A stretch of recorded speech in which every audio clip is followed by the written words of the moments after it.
Welcome back, and thank you so much for staying with us. This is Financial Markets. My name is Anthony. I'm with Mr. Arnold Bagubwagye, and he's the acting director of Financial Markets Development at Bank of Uganda. Well, in the first segment, we've discussed quite a number of things. You have our event coming up next week, which is the Capital Markets Economic Development Forum. And this one of a kind is going to be held at Serena Hotel, and they're going to be discussing a number of things that will help them fund the tenfold program or the tenfold growth program that the government is looking at to expand our GDP in the next 15 years. Now, Mr. Arnold, when you look at this event, you have invited the CEO, Mr. Koko of FMDQ from Nigeria. Of course, the first question is, who is this guy and why FMDQ in this particular case? Great. So Mr. Onadele Koko is the CEO of the FMDQ Group PLC. He was the first CEO of FMDQ Nigeria in 2013. But I'll just give you a background about how this all came about. So following the global financial crisis, 2008, and the Eurozone crisis, 2011, the financial market participants, the dealers of the banks, had a discussion with the governor at the central bank and told him that, look, the concessional funding has dried up because all these countries have just gone through a recession, a depression, they just went through a crisis. And therefore, everyone was inward looking, right? Therefore, the sources of financing that were supporting the economy were drying up, and therefore there was a need for them to explore the domestic resources, right? Now, the issue was that all of them had day jobs, okay? The central bank were busy with their usual agenda of monetary policy and financial system regulation and financial stability. The treasurers of the banks are trading on a daily basis. Everyone plays their role. The Capital Markets Authority are regulators, the brokers are intermediaries, etc. There was nobody focused on market development. Because market development is a lot of work. You're talking about developing the right regulatory environment, the right infrastructure, capacity, innovation, products, etc. And it's a full-time job. So someone had to do it. So Koko was brought on because he had been in one of the banks, and there was a committee that was created. They had a discussion, they had a debate, okay, prolonged debate, and said, look, how do we unlock the opportunities in the financial markets, specifically the fixed income market, right? So the long and short of it is that they agreed to create this entity called FMDQ, okay? And FMDQ has a stake. The central bank has the biggest shareholding, as well as other market players. It is open. So as a result of that, since 2013, they've been able to unlock various products, infrastructure bonds, local government bonds, sukuk, the Islamic financing instrument. They've championed sustainability, through taking lead in the Lagos Sustainability Financial Center, as well as sustainability products, green bonds, blue bonds, that kind of thing. So they have really, because there's this focused entity on market development, that's how FMDQ has gained its prominence. In addition to that, risk management is very important in financial markets, because markets go up and down. So they've also developed the derivatives market. They have a number of derivatives products which are which have helped de-risk some of these instruments. And the existence of these derivatives helps strengthen the confidence of investors.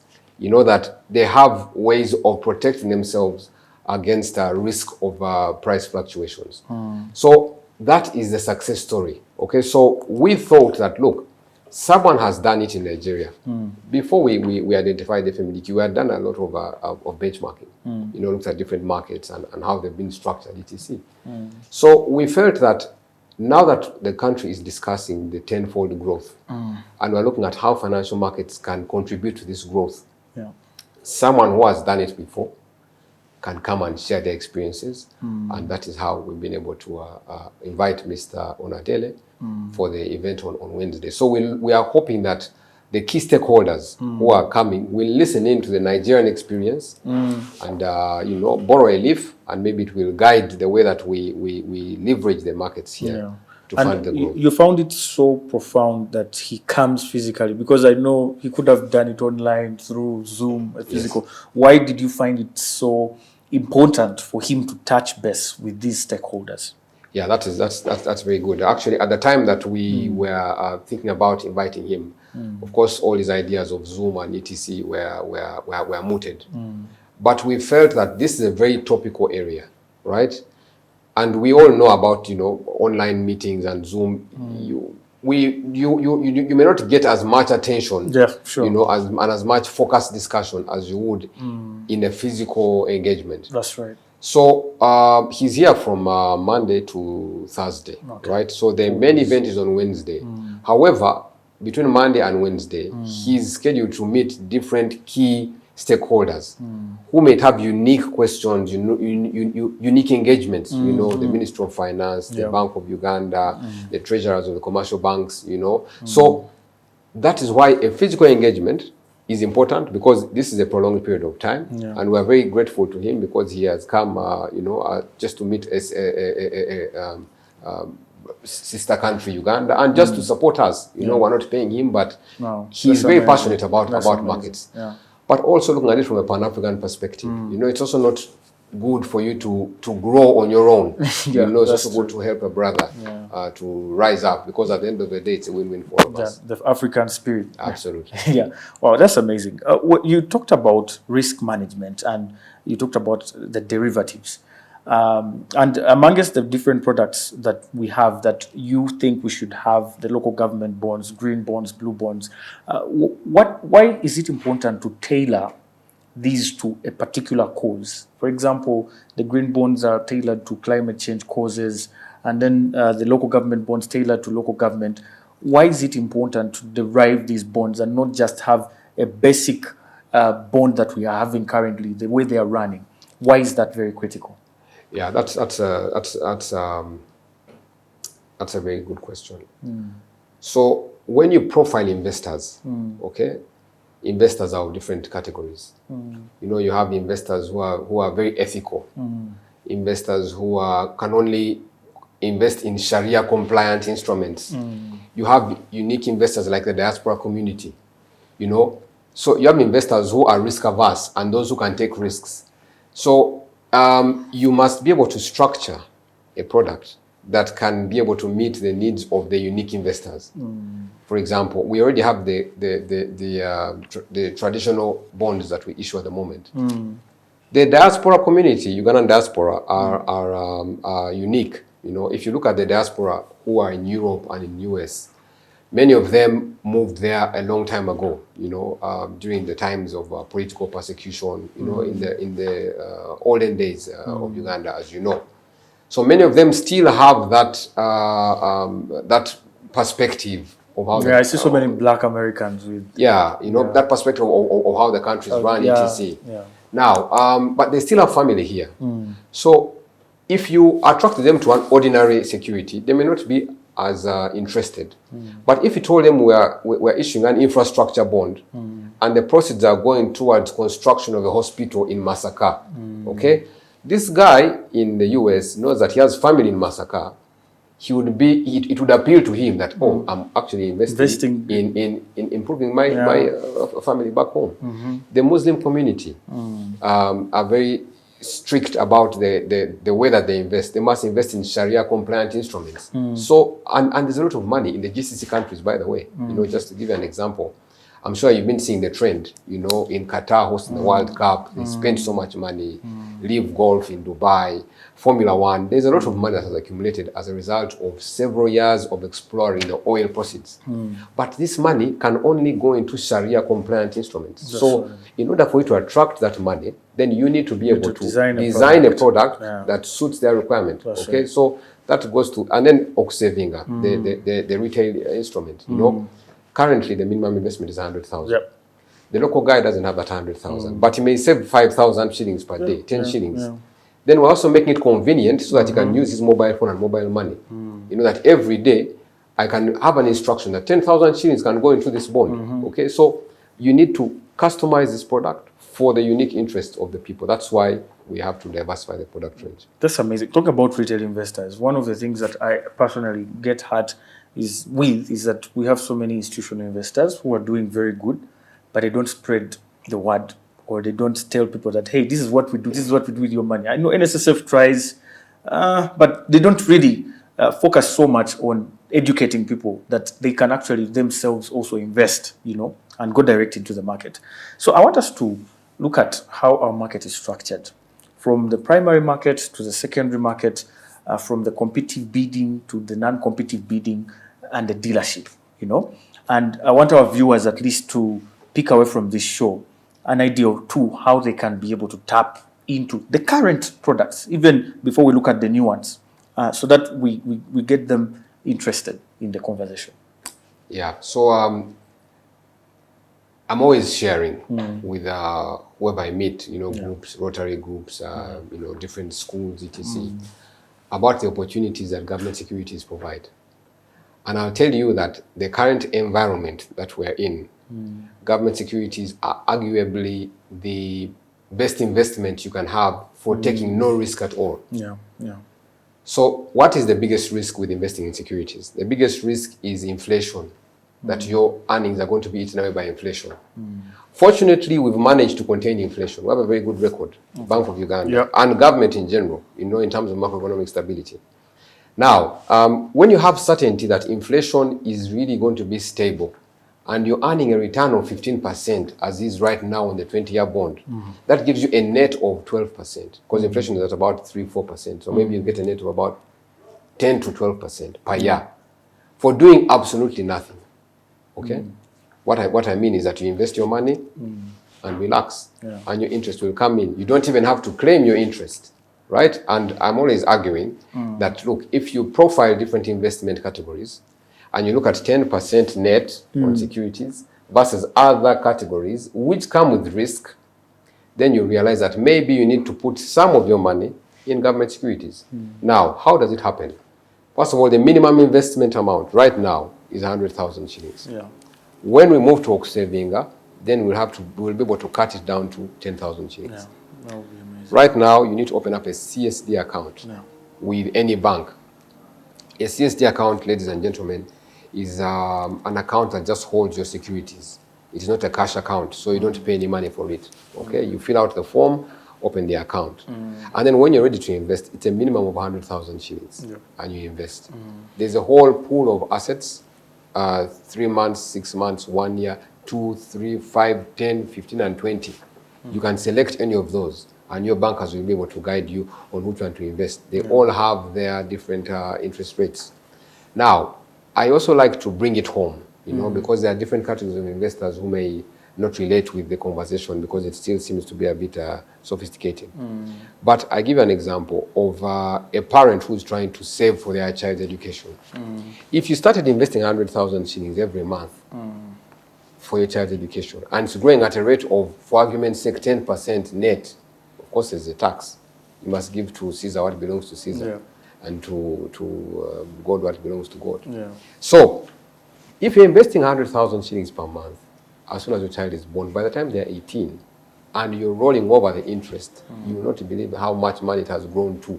It would be a significant amount of money. That is for the person who is saving. Another example is for a retired worker. You have worked so hard for 30 years, and you've earned your retirement package from NSSF. People are tempted to get into businesses which are risky, etc. Government securities give you a safe investment where you're going to earn a good return and enjoy the rest of your retirement. And there are so many success stories that you need to host here, by the way, one of these days. Surely. So there's different categories. The business community. These government securities are the best collateral for loans. Business community have to have land, physical infrastructure to be able to get facilities from the bank. If they bought government securities, this loan is, you don't need to go to Ministry of Lands to do a search on the property, evaluation, etc. Within 24 to 48 hours, the bank already has the value because they have access to the system, and they can be able to grant you that loan. You know, it is the highest They have your political CSD. natural. They have your CSD account, absolutely. You know, so it is the best investment. I'm always encouraging everybody to do it. Open up a CSD account. It is just a 2-pager, and minimum is 100,000 shillings, and you'll be able to invest, and you'll be home and dry. So how about the primary dealership? Yeah. Yes. Are there opportunities as well for the big guys who would want also to get into that? Yeah. So we reformed the primary dealership system, and so the primary dealership essentially means there is a primary market, which is the market of first issuance. You know, for the first time, and that is at Bank of Uganda. Government want to raise money, they come to the primary market. Now, Bank of Uganda is not designed to meet everybody. Okay, Bank of Uganda is a banker to government and a banker to the commercial banks. So we can only engage through commercial banks, and that's how we selected primary dealer banks, and there are currently 8. These are like agent banks. Okay, so these banks are the ones that come and invest in the primary market. Okay. Now that is the competitive section. Competitive, ladies and gentlemen, is 200 million and above. Yep. If you're non-competitive, then you're guaranteed allocation in the primary market. You access the primary market, but still through your bank, right? The big investors above 200 million have to compete for these instruments. These instruments are very attractive, and they're quite competitive, by the way. We have offshore players who hold between 12 to 15% of the total outstanding instruments right now. That's maybe to a tune of about $1 billion, $1 to $1.2 billion, right? So the primary market is designed for the wholesale investors, but the wholesale investors would have to buy through their primary dealer banks, because the primary dealer banks are the only as ones an who come. individual, I cannot compete in the competitive bidding, except unless I have an account with the bank, right? No. Actually, as an individual, if you have 200 million and above, can't I your high compete net, directly? absolutely you can. You can. But you would have to acquire your instruments in the secondary market. Yes. Primary dealers go to the primary market. Competitive investors buy from the primary dealers in the secondary market.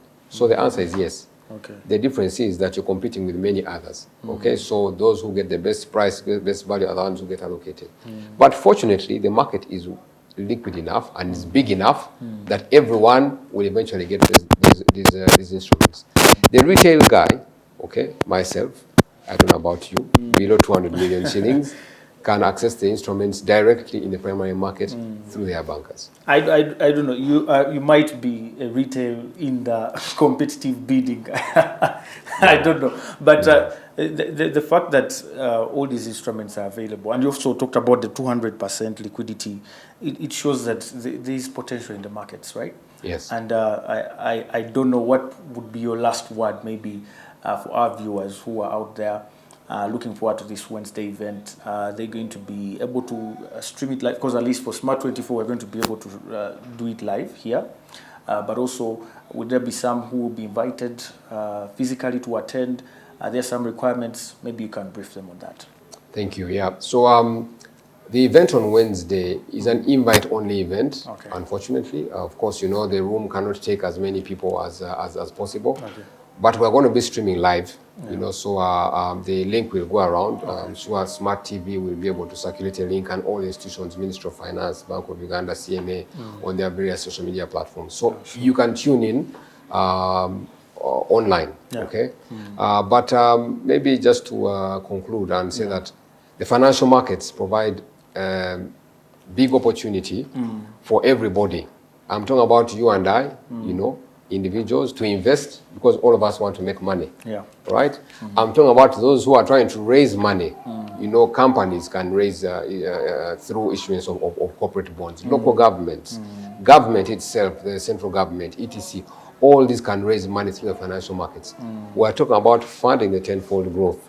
We need to diversify the funding sources so that while we are increasing revenue in terms of taxes, while we are increasing exports, we're also infusing capital through the financial markets. So it is a win-win situation.